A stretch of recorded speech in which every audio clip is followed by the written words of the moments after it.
Hello my dear student, welcome to this channel. अब इस video में हम लोग डिस्कस करने जा रहे हैं जो न्यूटन्स लॉ का कंटिन्यूएशन क्वेश्चंस है। और जो क्वेश्चन का स्टैंडर्ड है ये जेई मेन और नीट लेवल का क्वेश्चन है। जो भी बच्चे जेई और नीट की तैयारी कर रहे हैं उनके लिए काफ़ी हेल्पफुल होगा। और क्वेश्चन को काफ़ी इस स्टैंडर्ड पे रखा गया है जो मेनली आपको जेई मेन या नीट लेवल के क्वेश्चंस है। आप क्वेश्चंस को देखोगे प्रीवियस ईयर के क्वेश्चंस को, तो इन क्वेश्चंस को करने के बाद आपको डिफिकल्टी नहीं आएगी। आप क्वेश्चंस को खुद से सोच सकते हैं। अगर किसी क्वेश्चन में आपको समझने में प्रॉब्लम आ रही है तो इसका एक ही उपाय है कि पहले उस कंसेप्ट को लर्न कीजिए। जो भी कंसेप्ट आप सीख रहे हैं, जो कंसेप्ट पे बेस्ड है, उसके सारे कंसेप्ट को पहले लर्न करेंगे, तब फिर हम क्वेश्चन को अटेम्प्ट करेंगे। Let's have a look of this question. इसमें क्या दिया हुआ है, ये रॉकेट से रिलेटेड क्वेश्चन है। जो इसमें दिया हुआ है आपको, रॉकेट का जो इनिशियल मास है वो 1500 केजी है। एंड रॉकेट जो गैस को इजेक्ट कर रहा है वो कांस्टेंट रेट से कर रहा है। वो किस किस रेट से कर रहा है? Constant rate, and that rate is given to you 10 KG per second. तो ये हमें रेट दिया हुआ है 10 केजी पर सेकेंड। अब इसमें रिलेटिव स्पीड जो है with relative speed of 5 kilometre पर सेकेंड। तो रिलेटिव स्पीड आपको पर सेकेंड का दिया हुआ है। मास जो इनिशियल रॉकेट में था वो इनिशियल मास हमें दिया गया है, और किस रेट से गैस को इजेक्ट कर रहा है वो रेट हमें दिया गया है। Acceleration of rocket 50 second after the blast, ये पूछा हुआ है। तो नेग्लेक्टिंग ग्रेविटी, यहाँ पे ग्रेविटी को नेग्लेक्ट करने के लिए बोला जा रहा है आपको। तो जो जिस समय हमें एक्सलेशन निकालना है वो किस समय निकालना है, वो पर्टिकुलर टाइम स्पेसिफाइड किया गया है कि जब ब्लास्ट हुआ है रॉकेट का उसके 50 सेकेंड के बाद आप एक्सलेशन बताइए। यानी कि ये जो एक्सलेशन हमें निकालना है ये 50 सेकेंड के बाद निकालना। तो सबसे पहले आप ये देखो कि जो मास इनिशियल हमें दिया हुआ है वो इनिशियल मास कितना दिया हुआ है। This mass initial is, initial जो मास हमें दिया हुआ है ये दिया हुआ है, इट इज 1500 केजी। बहुत अच्छी बात है। और जो मास का रेशियो है यानी कि डीएम बाय डी जो है, दिस डीएम बाय डी, ये आपको दिया हुआ है 10 केजी पर सेकेंड। तो 50 सेकेंड के बाद पहले हमें ये निकालना होगा कि उसमें मास बचा कितना है। क्योंकि जब भी आप रॉकेट वाले केस में किसी पर्टिकुलर स्पीड जो दिया हुआ रहता है उसके बेसिस पे अगर आप एक्सलेशन निकालोगे तो फोर्स इज इक्वल टू, हम लोग क्या यूज करते हैं नॉर्मली, एम इंटू ए यूज करते हैं। लेकिन रॉकेट के केस में यहाँ पे पूछा क्या गया है, एक्सलेशन। तो हम लोग पहले इसको किस रेट से, जो वेलोसिटी और मास का जो वेलोसिटी और जो मास किस रेट से चेंज हो रहा है उसके टर्म में अगर लिखना चाहेंगे तो वो क्या होगा। Let's have a look, here it is, this force is equal to this.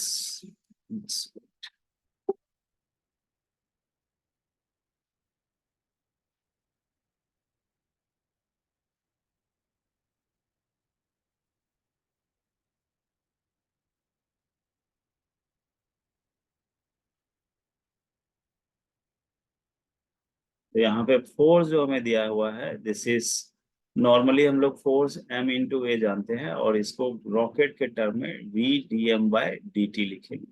अच्छी बात। अब यहाँ पे ये मास कौन सा मास ले ले, ये मास 1500 केजी ले ले या जो 50 सेकेंड बाद बोल रहा है वो ले ले। ऑब्वियसली बात है, यहाँ पे आपको जिस समय एक्सलेशन निकालना है, क्या ये एक्सलेशन वैरी कर रहा है? बिल्कुल। क्योंकि जैसे जैसे मास बदल रहा है एक्सलेशन भी वैरी करेगा। तो यहाँ पे हमें ये चीज सोचना होगा कि 1500 केजी तो शुरुआत का है, एक्सलेशन रॉकेट का वो टाइम पे बताना है जब 50 सेकेंड बीत चुका है। तो ये जो मास हमने यहाँ पे लिखा है, this is mass at 50 second. जो मास होगा 50 सेकेंड पे जो मास होगा वो मास हमें चाहिए। तो वो मास हम कैसे निकालेंगे? तो इसमें आपको दिया हुआ हर सेकेंड मास इतना से चेंज हो रहा है। तो दैट मीन्स कि जो मास आपको निकालना है 50 सेकेंड पे जो मास होगा यहाँ पे, वो हो जाएगा 1500 माइनस 50 सेकेंड। और इसमें 50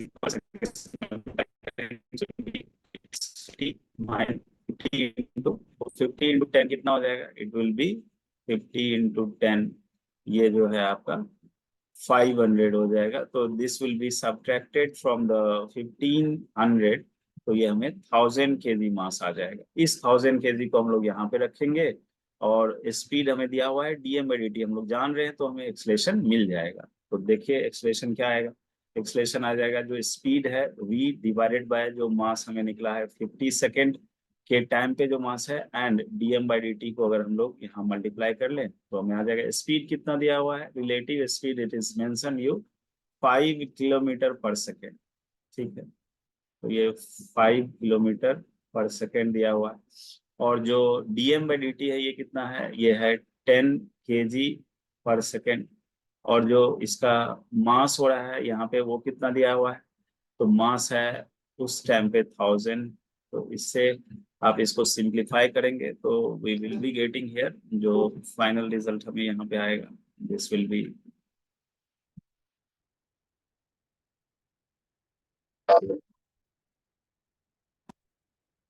फाइनल रिजल्ट जो हमें यहाँ पे आएगा, ये जीरो कट जाएगा और नीचे में 1/20 ऊपर में है आपका किलोमीटर, तो ऊपर में किलोमीटर है। और फिर kg/s², kg/s²। तो this you have to change, यहाँ पे एक्सलेशन आया है तो सॉरी केजी, नीचे में भी केजी था तो केजी गेट कैंसिल आउट। तो यहाँ पे किलोमीटर को हमें चेंज करना होगा, तो किलोमीटर कितना होगा 1000 / 20, इससे कट जाएगा। तो यहाँ पे आ रहा है 50 मीटर/s²। हमने किलोमीटर को मीटर में बना करके 1000 मीटर लिखा और नीचे सेकेंड।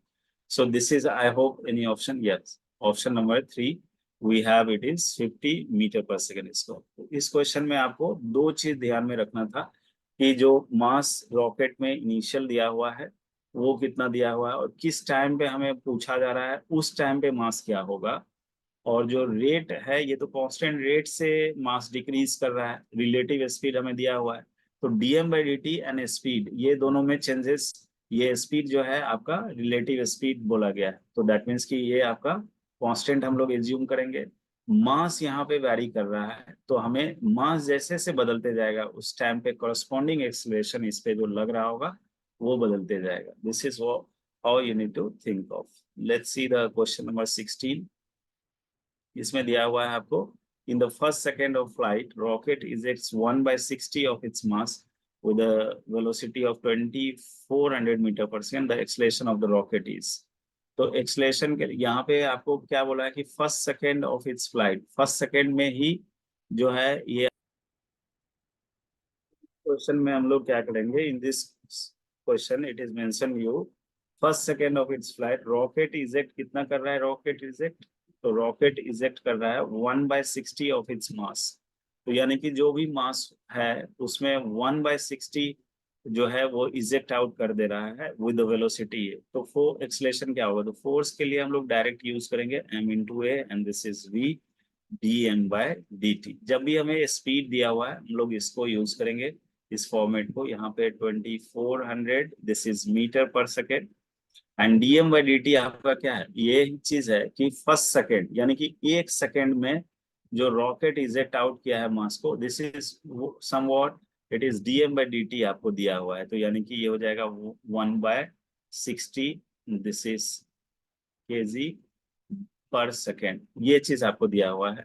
एंड यहाँ से हमें जो है इसको अगर सिंप्लीफाई करेंगे तो ये आ जाएगा 40, एंड दिस इज यहाँ पे ये वाला जो मास है m/60 होगा, this is m/a, this m and m get cancel out, क्योंकि ये मास जो था इसका उसी का 1/60 इजेक्ट आउट हुआ है। तो यहाँ पे m/60 लेंगे, यहाँ m रखेंगे, तो इससे हमें आ जाएगा दिस इज 6 से 240 को कट करेंगे तो 40 आ जाएगा। So it will be acceleration is 40 मीटर/s²। I hope it is clear.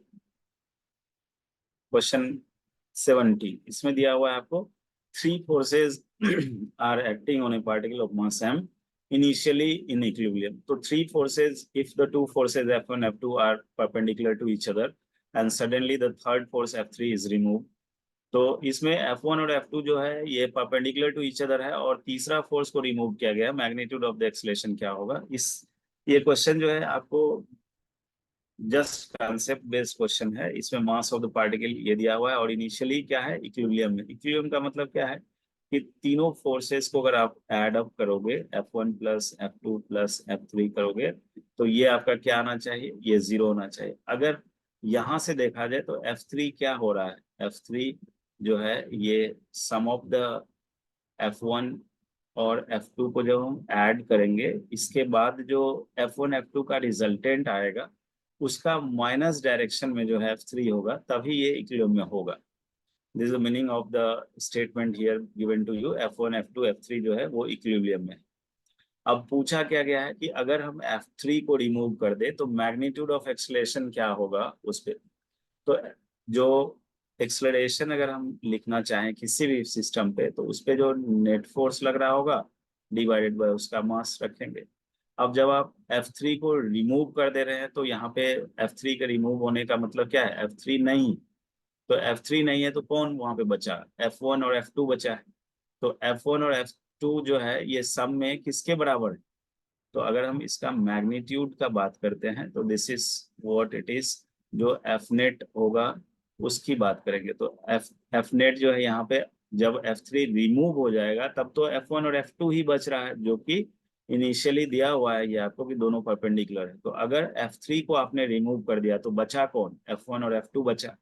तो अच्छी बात है, तो यहाँ पे हम लोग लिखेंगे F1 प्लस F2 जो बच गया है, और इसमें डिवाइड करेंगे जो मास ऑफ द सिस्टम। और F1 और F2 जो है ये एक्चुअल में यहाँ पे आपको इस इक्वेशन में क्या आ रहा है, F3 आ रहा है। तो ये आपका F3 यहाँ पे माइनस के साथ हम लिखेंगे डिवाइड बाय। तो यहाँ पे क्योंकि ऑप्शन में आपको यहाँ पूछा क्या गया है कि मैग्नीट्यूड ऑफ एक्सेलरेशन, तो यहाँ पे हम इसका मॉडुलस लगा देंगे और इससे फाइनल रिजल्ट क्या आएगा, दिस इज F3/m आ जाएगा। तो ऐसा ऑप्शन अगर हमारे पास है तो वो option correct. This is what you need to think of. तो इसमें कोई खास क्वेश्चन में दम नहीं था, बस ये पूछा गया था आपको कि इक्विलिब्रियम में अगर होगा, उस कंसेप्ट को हम लोग यूज कर रहे हैं जो equilibrium concept. Let's have a look of 18 question. इसमें दिया गया है आपको body of mass 0.4 kg straight at origin T0, straight at origin with a speed of 10 meter per second in the positive x direction in subject to a constant force 8 Newton towards the negative x direction। तो इसमें ये चीज दिया हुआ है कि मान लो कि ये ओरिजिन का पॉइंट है और यहाँ पे इस बॉडी पे जो है निगेटिव डायरेक्शन में कितना फोर्स लग रहा है, 8 न्यूटन का फोर्स लग रहा है। ये हमें दिया हुआ है कि 8 न्यूटन का फोर्स निगेटिव में लग रहा है, और ऑब्जेक्ट T0 पे जो है ये 10 मीटर पर सेकेंड से पॉजिटिव एक्स की तरफ जा रहा था, इधर की तरफ 10 मीटर पर सेकेंड से जा रहा है। इस तरफ हमने पॉजिटिव एक्स एक्सिस मान लिया और इधर की तरफ जो है ये निगेटिव एक्स एक्सिस हो गया। अब इसमें कैलकुलेट क्या करना है, कैलकुलेट द पोजीशन, हमें पोजीशन कैलकुलेट करना है। Calculate the position of the particle after 25 second. तो 25 सेकेंड के बाद हमें क्या कहाँ पे ये पार्टिकल होगा, पोजीशन होगा, वो हमें निकालना। तो निकाल लेंगे। इसमें मास ऑफ पार्टिकल हमें दिया हुआ है, मास ऑफ बॉडी जो है ये आपको 0.4 kg है, ये मास हमें दिया हुआ है। Let's see this. तो मास कितना दिया हुआ है, mass of the particle is 0.4 kg। तो इसमें हमारे पास जो रिलेशन है, हमें सबसे पहले एक्सलेशन चाहिए। अगर पोजीशन को निकालना है तो उसके लिए हम लोग क्या करेंगे, एक्सलेशन की बात करेंगे। और एक्सलेशन कैसे निकालते हैं, तो इस केस में हम लोग क्या करेंगे, सबसे पहले एक्सलेशन निकालेंगे। फोर्स कितना लग रहा है, 8 न्यूटन, और मास कितना दिया हुआ है, 0.4 kg। तो this is 8 divided by 0.4, so it will be 20 metre पर सेकेंड स्क्वायर। अब ये एक्सलेशन किधर लगेगा, तो एक्सलेशन जो है इस पे जिधर फोर्स लग रहा है उस डायरेक्शन में एक्सलेशन हो जाएगा। फोर्स लग रहा है निगेटिव डायरेक्शन में एक्स के तरफ, तो यानी कि ये एक्सलेशन माइनस के तरफ हम लोग ट्रीट करेंगे, क्योंकि जो इनिशियल वेलोसिटी का डायरेक्शन है ये पॉजिटिव के तरफ, और एक्सलेशन जो है वो निगेटिव की तरफ है। तो अगर हमें एक्स निकालना है किसी टी टाइम पे, तो हम लोग U T and plus half AT² को यूज करेंगे। यहाँ पे एक्सलेशन को माइनस के तरह हम लोग ट्रीट करेंगे, क्योंकि एक्सलेशन और इनिशियल वेलोसिटी अपोजिट डायरेक्शन में। तो इसको अगर पॉजिटिव ले रहे हैं तो दिस इज 10 मीटर पर सेकेंड, और यहाँ पे 25 सेकेंड पे हमें निकालना है, तो this is 25 minus of half, acceleration 20 है और 25 का स्क्वायर 625, तो यहाँ से ये आपको 10 आ जाएगा, and this is what we have 250 and minus of 625, so it is 6250, this is what we have। तो 6250 में से अगर हम लोग यहाँ पे इसमें से 250 को घटाएंगे तो ये आ जाएगा आपका 600000 इन मीटर, बट ये माइनस साइन के साथ आएगा। इसका मतलब ये हुआ कि अगर ओरिजिन पे पार्टिकल इनिशियली देखा जाए विथ रिस्पेक्ट टू ओरिजिन, ये आपको 6000 मीटर पे होगा। कब होगा ये 6000 मीटर पे? जिस समय 25 सेकेंड इलेप्स हो रहा होगा, उस इंस्टेंट पे ये 6000 मीटर पे होगा, ओरिजिन से लेफ्ट होगा, इसीलिए माइनस साइन यहाँ पे आ रहा है। तो I hope it is clear. ये छोटा सा क्वेश्चन था, इसमें बस एक्सलेशन को यूज करके यूनिफॉर्म एक्सलेशन वाले कंसेप्ट को हमने यूज किया है। Let's have look of the question number 19। इसमें जो है आपको जो डिस्प्लेसमेंट इन nth सेकेंड है, उस कंसेप्ट के बेसिस पे हम इस क्वेश्चन को बनाएंगे। जो डिस्प्लेसमेंट इन nth सेकेंड होता है वो अगर हमें आ रहा है तो ये क्वेश्चन आसान हो जाएगा, कहीं दिक्कत नहीं है। क्या है डिस्प्लेसमेंट इन nth सेकेंड? तो अगर nth सेकेंड में हमें डिस्प्लेसमेंट निकालना है तो इसके लिए हम लोग यूज करेंगे Sn इज इक्वल टू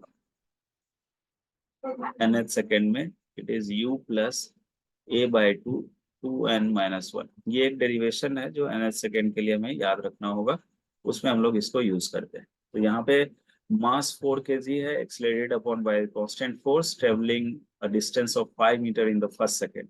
तो ये जो आपका ट्रेवलिंग हो रहा है पहले सेकेंड में, यानी कि t is equal to 1 second में, फर्स्ट सेकेंड में, यहाँ से t0 से स्टार्ट हुआ तो ये 5 मीटर ट्रेवल किया इसमें। तो इसके लिए हम लोग यूज करेंगे कि फर्स्ट सेकेंड में, यानी कि n का वैल्यू अगर हम 1 रखते हैं तो ये आ जाएगा। एक्सलेशन हमें पता नहीं है, इनिशियल वेलोसिटी भी पता नहीं है, लेकिन ये चीज पता है कि फर्स्ट सेकेंड में कितना गया है। नेक्स्ट डिस्टेंस 3 मीटर ये थर्ड सेकेंड में ट्रेवल कर रहा है, तो यानी थर्ड सेकेंड में भी आपको पता है। तो उसके बेसिस पे हम लोग इसको पहले s फर्स्ट सेकेंड के लिए अगर हम लोग यूज करते हैं तो इस फर्स्ट सेकेंड में जो है 5 मीटर जा रहा है, तो उसको लेट्स उसको यूज करते हैं। फर्स्ट सेकेंड के लिए हम लोग 5 is equal to, initial velocity क्या है पता नहीं, एक्सलेशन क्या है कुछ नहीं पता है, लेकिन यहाँ पे फर्स्ट सेकेंड में n का वैल्यू 1 रखेंगे तो इट इज 2 इंटू 1 माइनस 1, तो it is 2 minus 1, simply it will B 1।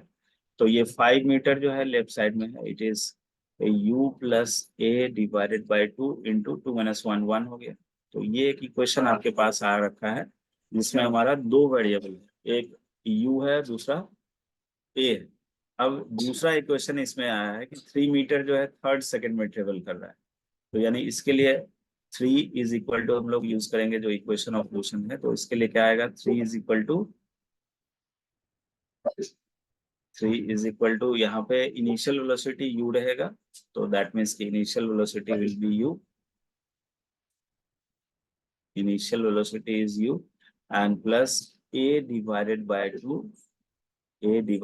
2, और इसके लिए हम लोग n का वैल्यू कितना रखेंगे, क्योंकि ये थर्ड सेकेंड में बोल रहा है तो n का वैल्यू हम लोग 3 रखेंगे, तो 2 into 3 minus of 1, 2 into 3 minus of 1। तो यहाँ से आपको जो है ये आ जाएगा, this is u plus a divided a by 2, और 6 माइनस 1 5 आएगा, सो इट विल बी प्लस 5,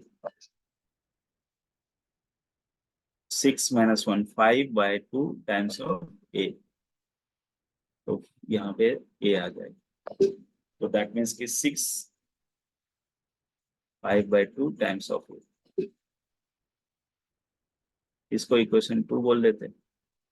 तो यहाँ पे पहला जो इक्वेशन है आपके पास वो u प्लस ए बाई 2 और u प्लस ए बाई 2, दोनों इक्वेशन में हमारे पास जो है अगर दोनों को आमने सामने लाते हैं तो क्या आ जाएगा, this is 3 is equal to, this is 3 is equal to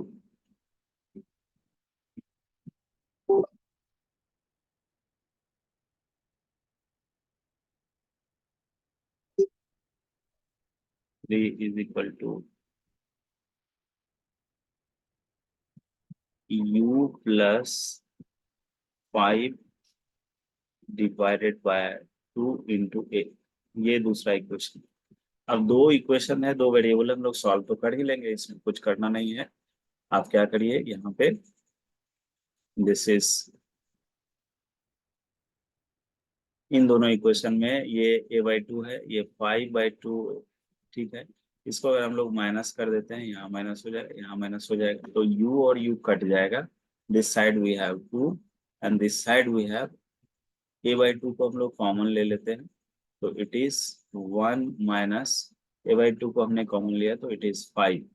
तो यहाँ से आपको ये 2 इस साइड चला जाएगा, तो 4 is equal to, this side we have -4a, this side we have, so acceleration का वैल्यू कितना आ रहा है? एक्सलेशन का वैल्यू हमें आ गया यहाँ पे, एक्सलेशन इज कमिंग -1। एक्सलेशन -1 आ रहा है। आपको पूछा क्या गया है? फोर्स, तो -1 मीटर पर second square, this is acceleration. Force के लिए हमें मास कितना दिया गया है? 4 kg।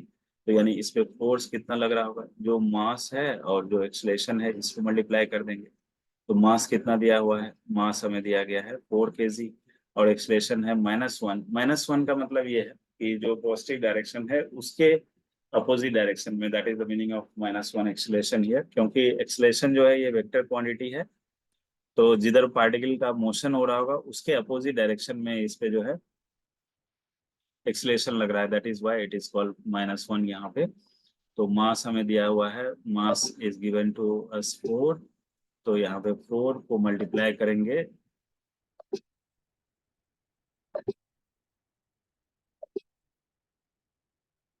So it is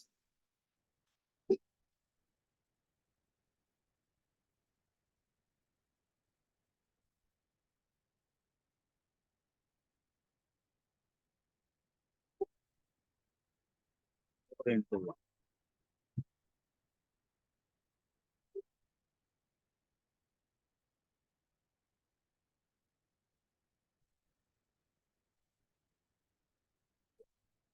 1 minus में रखेंगे, तो this will be -4 newton. -4 newton से यू दैट जो डायरेक्शन फोर्स लग रहा है इस ऑब्जेक्ट पे, बॉडी पे, वो अपोजिट डायरेक्शन में लग रहा है, यानी कि निगेटिव डायरेक्शन में लग रहा है। अगर मैग्नीट्यूड की बात करें तो फोर्स जो है इस पे कांस्टेंट लग रहा है, कांस्टेंट लग रहा है, तो that will be 4 Newton.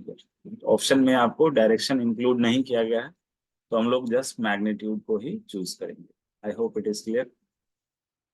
Moving to the next question, let's see. Same force act on the two bodies of different masses, 3 kg and 5 kg initially at rest. तो एक ही फोर्स लग रहा है, 3 kg पे भी लग रहा है और 5 kg पे भी लग रहा है। दोनों पे एक ही फोर्स लग रहा है। मान लो फोर्स ये हमने F माना, इस पे भी फोर्स है, सेम फोर्स लग रहा है, और इनिशियली दोनों रेस्ट में। Ratio of time required to acquire same final velocity. तो जब इनिशियल मास में तो अंतर है, तो जब भी आप वेलोसिटी निकालोगे तो it is u plus at होगा। तो क्योंकि u दोनों का क्या है? 0 है। एक्सलरेशन और टाइम रिलेशन में अगर हम देखें तो यहाँ पे वेलोसिटी तो दोनों का सेम दिया हुआ है, तो अगर वेलोसिटी को भी हम सेम कर ले तो एक्सलरेशन जो होगा this is v divided by t, और v क्योंकि सेम है, तो v सेम होने के कारण से क्या होगा? एक्सलेशन जो होगा वो टाइम के इनवर्स रेशियो में होगा, टाइम के इनवर्स रेशियो में।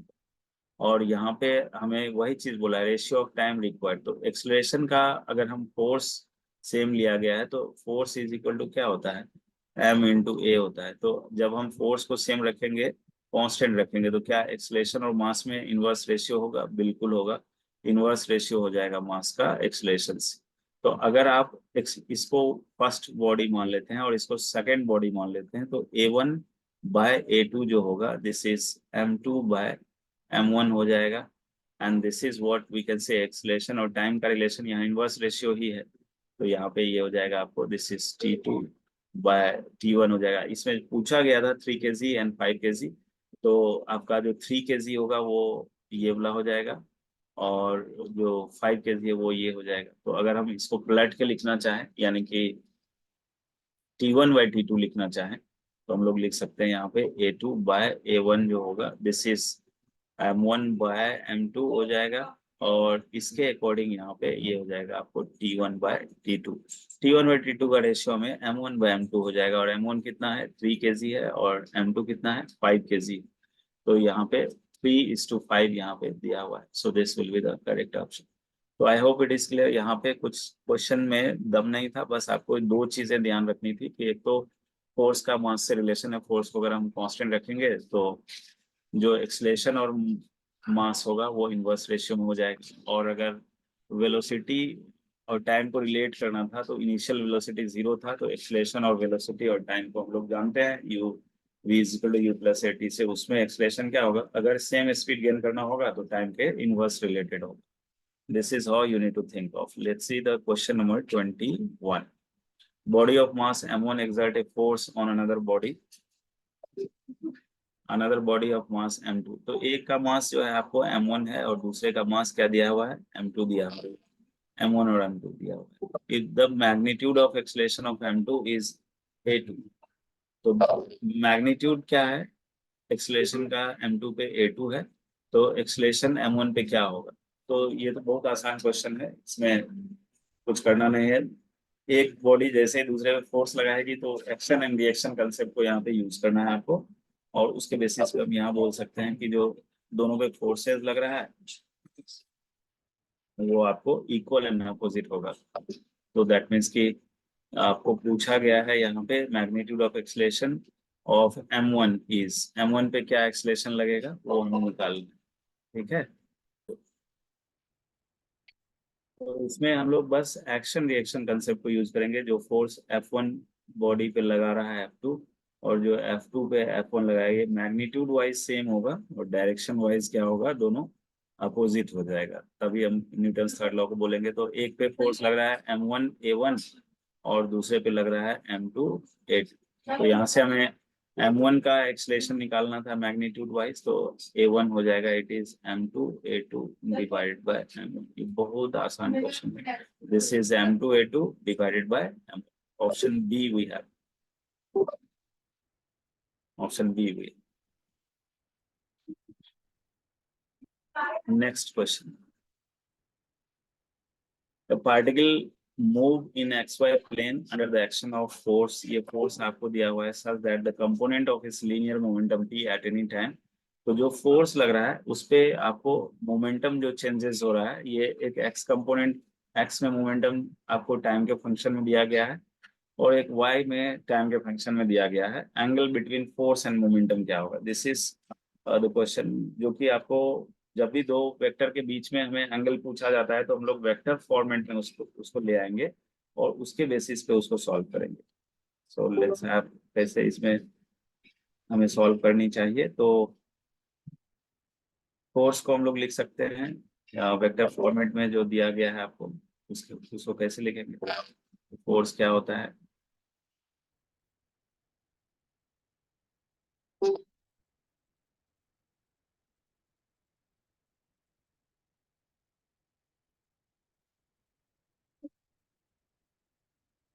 फोर्स हमें निकालना होगा। फोर्स निकालने के लिए हम लोग जानते हैं कि जो मोमेंटम अगर दिया हुआ है तो उसका किस रेट से मोमेंटम चेंज होता है, that is what we call force. Force को आप उसी तरीके से निकालेंगे, ठीक है।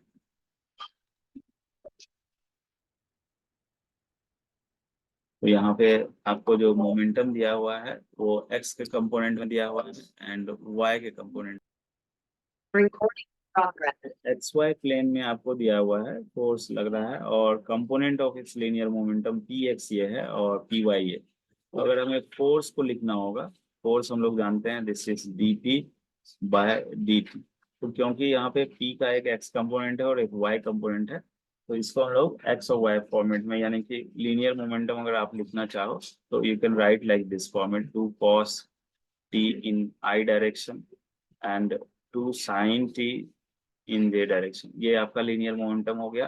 This is x component and this is y component. अब हमें इसको डिफ्रेंशिएट अगर हम लोग कर लेते हैं तो हमें फोर्स मिल जाएगा, जैसा न्यूटन सेकेंड लॉ में आपने पढ़ रखा है। तो इसको अगर डिफ्रेंशिएट करते हैं टाइम के रिस्पेक्ट में तो क्या आएगा, दिस इज व्हाट, कॉस का डेरिवेटिव क्या होता है, कॉस का डेरिवेटिव माइनस साइन होगा, तो it is 2 and minus of sine T, ये हो जाएगा आई डायरेक्शन में, और फिर साइन का डेरिवेटिव जो है कॉस होगा, तो 2 cos t इन जे डायरेक्शन।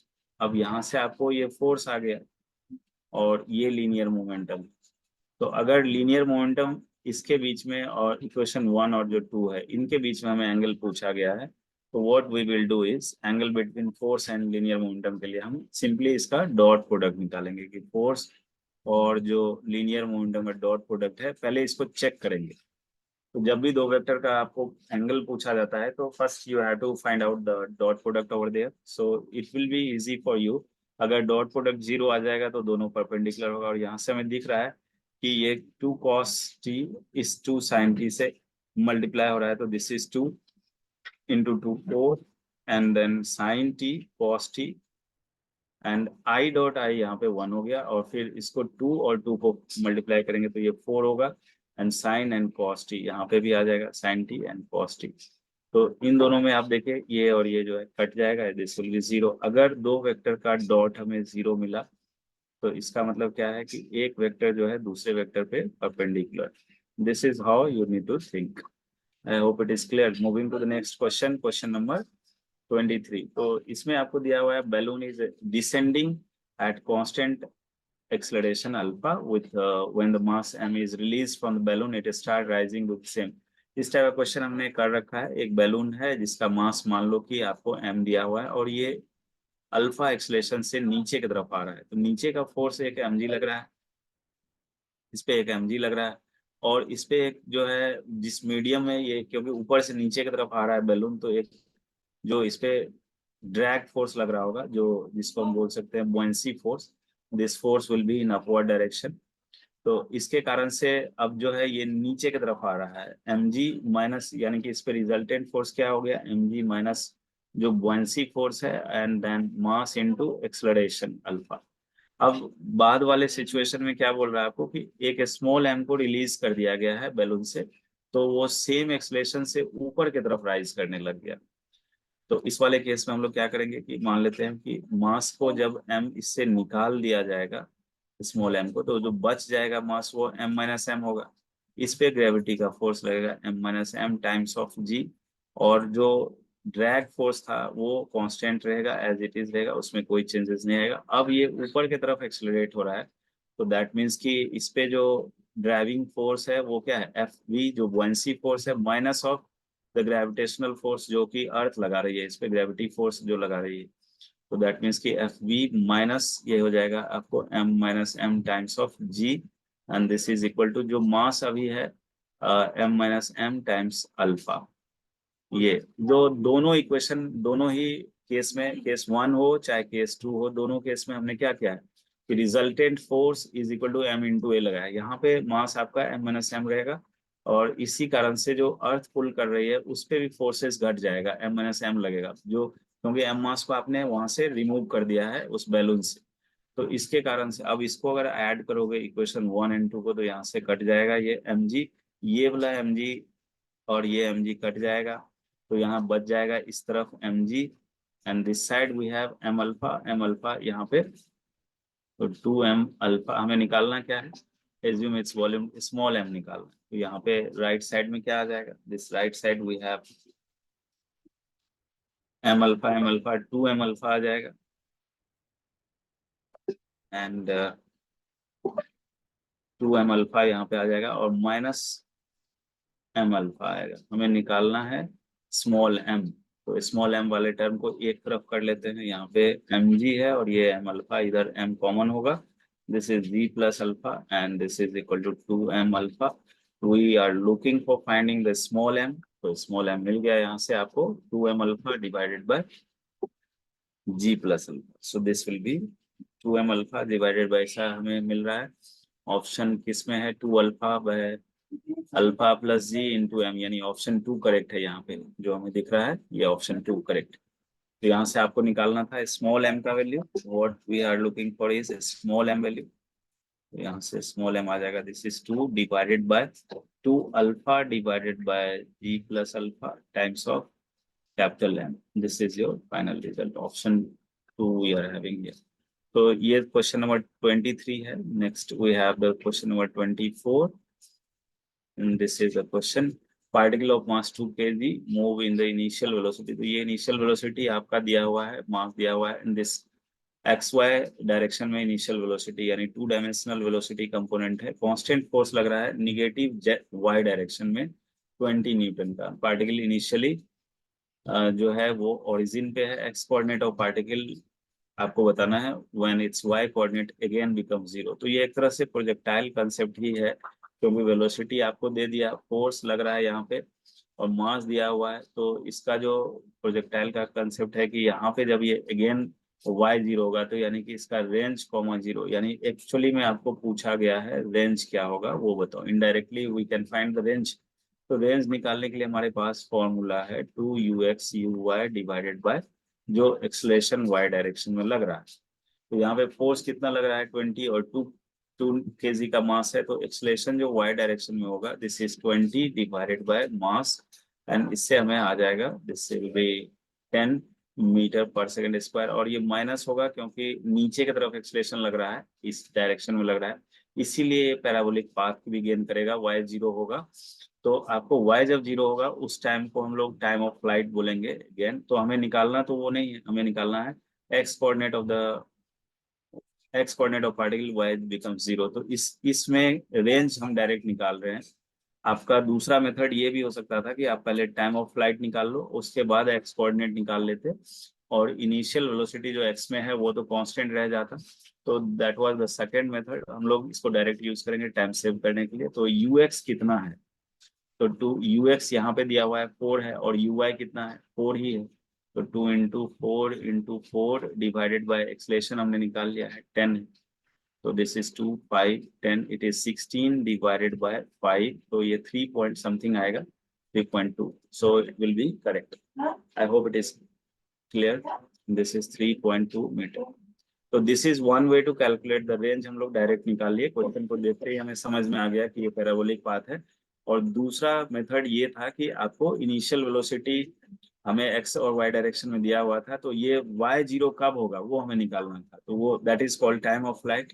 तो उसके मेथड से भी हम लोग निकाल सकते थे. This is 2uy by g acceleration, sorry 2uy by ay. तो uy हमें कितना दिया हुआ है 4, तो 2 × 4 8 होगा डिवाइडेड बाय एक्सलेशन करेंगे तो 8 डिवाइडेड बाय 10 अगर करेंगे तो 0.8 आएगा. और x कोऑर्डिनेट निकालना है तो it will B initial velocity 4 × 0.8. 4 × 0.8 is 3.2. तो उस तरीके से भी आप इसको कर सकते थे. सो this is all about the today's video. Next video में हम लोग फिर बात करेंगे न्यूटन्स लॉ से रिलेटेड क्वेश्चंस जो है वो आगे बढ़ेगा. आप लोग प्रैक्टिस करिए. Thank you.